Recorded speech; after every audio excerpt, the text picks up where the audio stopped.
بتهوهو في مصر، كلاب السعرانه اللي موجوده اللي بتحاول انها تهوهو بشكل غير طبيعي علشان يرجعونا تاني لورا. في عقليات يا جماعه قاعده بتهوهو، في عقليات حوالينا بتهوهو، كلاب جربانه، كلاب شرسه بتهوهو.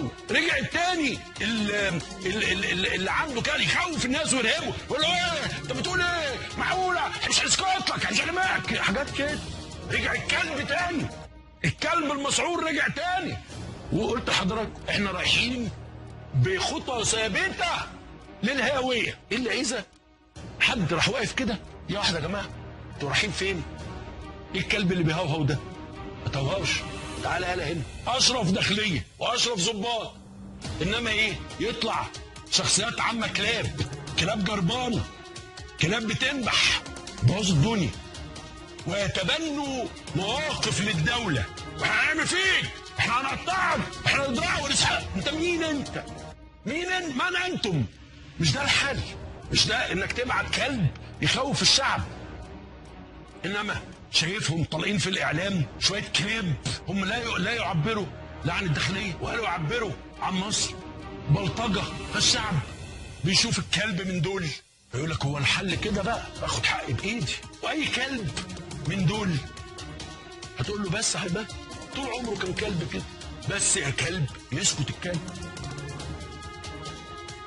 وانتوا عارفين الكلاب اللي بتهوهو دي عمرها ما بتعض، تجميل طوبه حقيقه. واخد بالك؟ وعشان كده بقول اللي قال على شعب مصر انه كلاب بتهوهو يا جلاله الملك ان هذا الاراجوز يقعد يسين الشعب المصري، وكل ما يشوفه يطلع يقول لك ايه؟ يلا يا جهله انتوا مش فاهمين حاجه، انا عمرو بتاع اللي بفهم من تحت الشوكه والسكينه، انا اللي بجيب التايهه وعمال لازم تشتم شعب مصر. حضرتك بتاخد كام بقى؟ طب قول لي بقى الشعب بتاعت حسين صفراكي دي بقى في جزيره العرب حضرتك واخدها بكام؟ ها؟ يا جماعه يا كل المصريين، هذا البني ادم اهانكم وقال عليكم انه شعب كلاب بتهوهو. قال لي تاني يا دكتور، قال لي يا ريت بيعضوا دول يهوهو بس. تقول له بس يا ولد، هش يا ولد، لا مفيش مصري بيتقال له هش يا ولد يا عمرو. نقدر نعلقك على باب القناه. كلام اخير اقسم بالله، نقدر نعلقك على باب القناه. شعب مصري يتوصف انه شعب كلاب، ها يقدر يعلقك. وانت ناسي الايام اللي كنت بتهرب منين؟ بينططوك السور ازاي؟ ولا انت حضرتك نسيت؟ وايام حسني مبارك الراجل العظيم، الراجل اللي مفيش بعده، ولا انت نسيت على حسني مبارك؟ واول ما مشي كان ظالمني، كان مفتري عليا. ما اعتقدش ان جلاله الملك هيرضى ان اوربت تكمل بالطريقه ديت، وان القاهره اليوم تكمل بالطريقه ديت. ما بقتش حزب خاصه. امبارح في مذيع اسمه عمرو اديب في قناه القاهره اليوم السعوديه يقول على شعب مصر شعب كلاب يقعد يهوهو وللاسف ما بيعضش، وتقول له هش يا شعب يهش الشعب. ينفع الكلام اللي اتقال عليك يا خالد؟ هو استاذ عمرو اديب قال كده؟ ايوه بالحرف الواحد كده على المسؤولين. هاتوا حلقه امبارح يا شعب مصر، هات حلقه امبارح قال كده شعب مصر كده. قال على شخص ولا شعب؟ هو في فرق بين شخص وشعب؟ هو لو قال على شخص ما يطلعش من السرير بتاعه. لو قال على شخص خلي بالك ما يطلعش من سريره، ما يطلعش من اوضه نومه. خد مني انا، ما ينزلش من جزيره العرب، ما يطلعش من شقته الجديده، ما يطلعش. انت كلب بتاعه يا خالد؟ انا بسالك سؤال، ينفع يتقال شعب مصر في ناس كلاب بتاعوي؟ طيب ينفع في القناه السعوديه يتسب شعب مصر؟ حضرتك دلوقتي اللي انت بتقول عليه خصومه، انا محامي اخوك كبير عماد، انا محامي عيله مراته كلها رشا الزوجه الثانيه، يبقى مفيش خصومه بيني وبينه. بس هو عامه كل واحد بيبقى له راي يا سياده المستشار. يعني ممكن رايك انت هو يخالف رايه. اتفضل.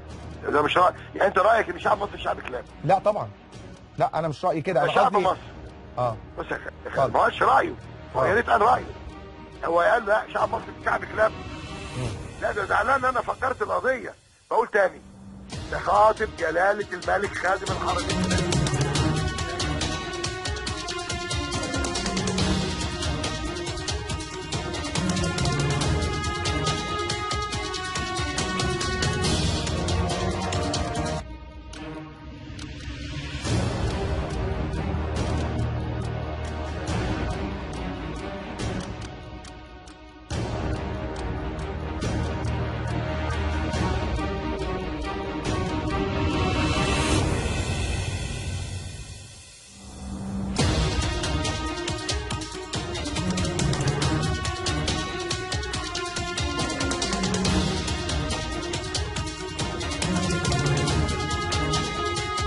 انا النهارده قررت ان انا افتح الملف للاخر واقول كل حاجه ناس كتير كانت خايفه تقولها ومش عايزين. يقول لك يا عم وجع دماغ، ده هيقعد يقرفنا في عيشتنا، ده هيقعد يزعق، ده هيقعد مش عارف يعمل ايه. الله يا عم خليك بعيد. لا انا مش بعيد، انا قررت ان انا اواجه.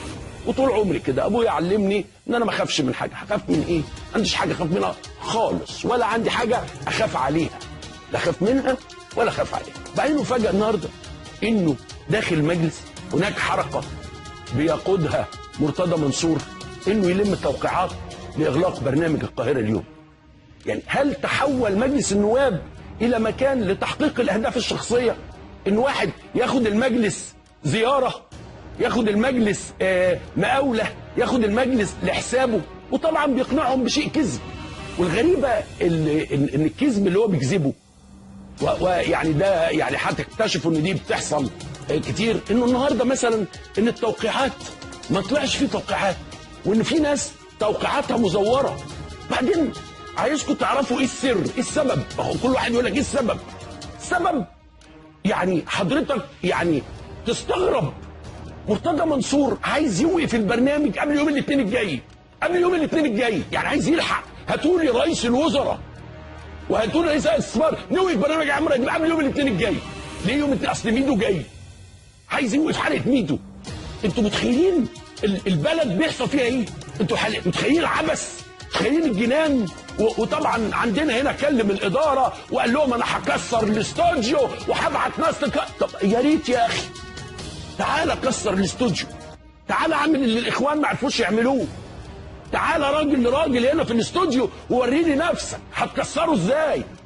احنا رجاله، طول عمرنا رجاله وتربينا رجاله. مرتضى عمرنا ما نخوفنا، عمرنا ما اتخذنا من كلام. كان غيرك اشطر، يا ما شفنا الكلام ده قبل كده. كان حازم ابو اسماعيل واقف بره، انت كنت فين؟ انت كنت تحت السرير وانت عارف مين اللي كان بيحميك. لما كتبت على اسامي الشقق كلها اسم الراجل اللي بيحميك، فاكر ولا لا؟ كلكم عارفين المعلومه دي، مجتمع كله عارف وبينافقوا، محدش بيرد عليه. فاكرين مرتضى كان فين ولا لا؟ قال بيقول لك كان بينط. ايوه كنا بننط من على السور، ندخل نعمل برنامج ونطلع من برنامج قدامهم. انما انت كنت فين؟ مين انت؟ انا لا ليا دعوه بنظام ولا اداره، انا باخد حقي دراعي بس، ده باخد حقي بيه، بعرف اخد حقي كويس. انا ما بخافش وانا مكمل للاخر، يا انا يا انت. وحلقه ميدو هتتعمل الا لو ميدو مش عايز يجي، الا لو انت عملت حاجه في ميدو. يا عيني يا حبه عين امه، بقاله يومين لايد بيلف على الدنيا، خدها وراح لايد عمرو اديب. هو ميدو يعرف عنك ايه؟ هموت واعرف. يعني الشيء العظيم اللي ممكن ميدو يقوله في ايه؟ انا ابتديت افكر زي الافلام الامريكاني كده، ان ميدو ده ممكن يغرقوه في مركب او يحللوه في حته عشان ما يتكلمش. انت خايف من ميدو قوي كده ليه؟ ميدو عنده ايه؟ انا تقديري ميدو هيتكلم في الكوره، كان بيتدخل في الكوره، ما بيتدخلش، بيعرف ما بيعرف، يعني الا لو عنده حاجه تانية. وانا على فكره مش هاممني، عايز يقول عايز يجي. ده برنامج القاهره اليوم اللي طلع فيه مرتضى نفسه. اول حد طلع مرتضى في الاعلام انا، وكان بيعمل فقره هنا عندي. يوم ما اتسجنت يا مرتضى ابنك جه قناه السعودي دي وناشد حسني مبارك طلع ابويا. مراتك وبنتك كانوا بيكلموني كل يوم على الفطار في رمضان علشان يدخلوا لك الاكل، بس احنا ناس كنا محترمين. ومراتك جت هنا في القناه السعودي، القناه اللي انت بتقول ايه هو مش عارف ايه ومين بيتفرج على عمرو اديب. لا القاهره اليوم اكبر كتير منك يا مرتضى. انا مش هاممني انت هترد تقول ايه ولا تالف ايه ولا تكذب ازاي. كل الناس عرفت خلاص انك بتالف. والمواعيد لغايه يوم بعد 15 انا هوري بقى، انا هعمل كل ده ابو لمعه الاصلي، وانا لحمي مر وانا مكمل للاخر. يا رب اخش السجن. على فكره بمناسبه السجن، طب بقى فتحت وهتكلم للاخر. كل قاعد فيها مرتضى منصور يتحدث عن علاقته القويه بسياده المستشار احمد الزند وسياده المشير طنطاوي. انا اربط بالمستشار الزند ان يكون لي علاقه بالموضوع ده كله، ويا انا يا انت